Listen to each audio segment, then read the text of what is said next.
Sa pagtaas ng demand ukol sa pangangailangan sa mga pagkaing dagat o mga seafoods ay nagdulot naman ito ng nakababahalang sitwasyon, lalo na't dahil nga rito ay karamihan sa mga fishing vessel na pag-aari ng bansang China ay nangahas na rin ngang illegal na mga isda kahit pa sa mga protected areas na sakop ng ibang mga bansa. Subalit dahil nga sa mga bawal na gawain ito ng mga mangingisdang Chinese ay kung minsan ay nagdudulot na rin ito ng sarili nilang magiging kapahamakan. Isa sa ating mga tinutukoy ay ang nangyari noong taong 2016 na kung saan ay pinursigingang habulin ng Argentine Naval Prefecture ang fishing vessel na Luyan Yuan Yuten habang ito nga ay nagtatangka na magpuslit ng ilang toneladang mga isda mula sa EEZ o Exclusive Economic Zone ng bansang Argentina.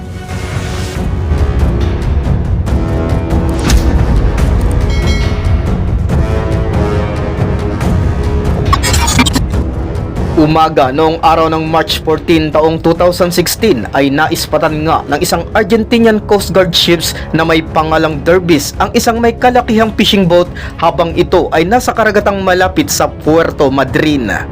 Ang nasambit na syudad ay matatagpuan sa probinsya ng Chubut na nasa bahagi naman ng Patagonia region at bilang sa ito ay bahagi ng EEZ ng Argentina ay ipinatupad pa mismo ng United Nations noong year 1982 na ang nasambit ngang bansa ay ang siya lang may espesyal na karapatan upang mga siwa at mag-explore sa naturang teritoryo.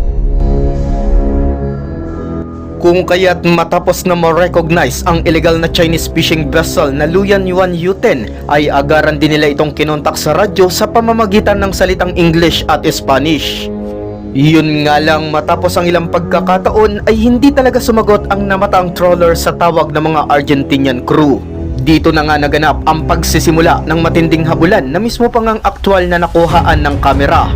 Kinakailangan kasing umaksyon ng mabilis ng Argentinian bago pa nga makatakas ang papalayong illegal fishing boat, lalo pat ipinagpapalagay nga nilang naglalaman ito ng ilang toneladang nakaw na mga seafoods. Ilang beses pang nagsagawa ng mga audio signals ang mga crew ng Derbis patungo sa Luyan Yuan Yuten. Subalit napansin nga nilang pinatay nito ang mga ilaw at nagsimulang bagtasin ng ruta patungong international waters.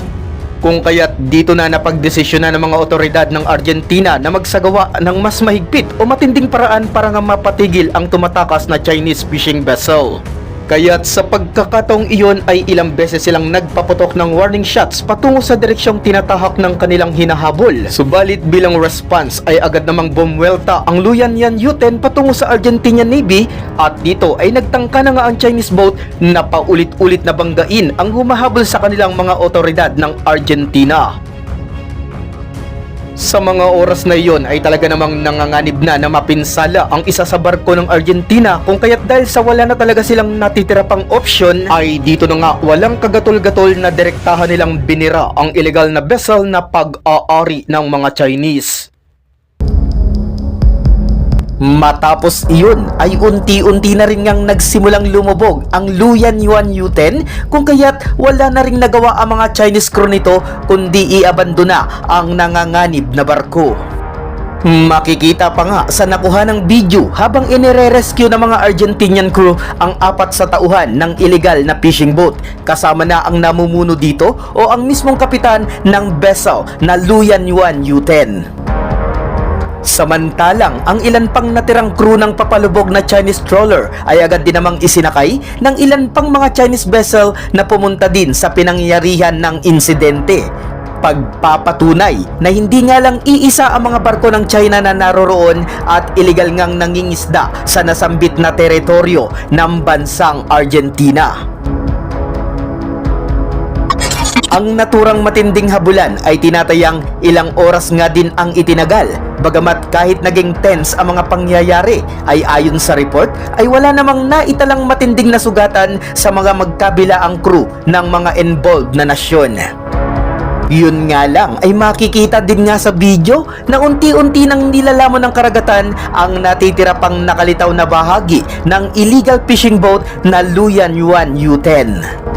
Pero ang pinakatumatak dito ay natikman nga ng mga iligal na mangingisdang Tsino kung gaano katindi at kung paano walang abog na tirahin ng mga Argentinian Navy ang kung sino mang mga ngahas na pumasok sa kanilang sakop na karagatan. Lalo pat kung ang pag-uusapan ay hindi lang ang likas nilang mga yamang dagat, kundi pagdating na rin sa kung ang buhay na nila ang siyang ang malalagay sa matinding alanganin. Sa mga lumabas na pag-iimbestiga ay napag-alaman ngang napakarami na palang track record ng Luyan 1 U-10 pagdating sa insidente ng mga iligal na pangingisda. Hindi lang sa teritoryo ng Argentina, kundi pati na rin sa ilan pang dako ng iba pang mga karagatan. Lumabas din sa pagsasaliksik na ang naturang vessel ay pag-aari ng kumpanyang Shandong Yantai Marine Fisheries at bukod doon ay isa din pala itong subsidiaries ng China National Fisheries Corporation na mula naman sa malahiganting state-owned firm na China Agricultural Development Group na parte pa mismo ng gobyerno ng Beijing. Bagamat sa ilalim kasi ng ipinatupad ng China's Bureaucratic Administration na malawakang pagbibigay ng lisensya sa ilang mga vessel na pag-aari ng China National Fisheries Corporation upang ito ay payagang ngang makapangisda sa ilang mga karagatan, ay hindi naman kasama dito ang ilang mga permiso, lalo na nga ang pagpasok sa ilang mga designated EEZ ng ilang mga foreign nations. Kung kaya't maituturing talagang kalapas-tanganan at kawalang galang para sa ibang mga bansa ang madalas na iligal na pangingisda na tulad ng isinagawa ng napalubog na Chinese trawler. Ang mga pangyayaring ating nasambit, bagamat medyo may katagalan na mula ng maganap, ay masasabi pa rin naman nating napapanahon pagdating sa kasalukuyan nating sitwasyon dito sa ating bansang Pilipinas. Sa mga walang patumanggang pagpasok, hindi lang ng mga bangkang pangisda ng China, kundi sa nangyayaring pagharang at ilang insidente na rin ng ginawang pagiging agresibo nito laban sa ilan nating mga mangingisda, ay mapapansin ngang tila ay tayo pa sa ngayon ang siyang nag-a-adjust kahit pa sa teritoryong naturingang sakop ng ating soberanya.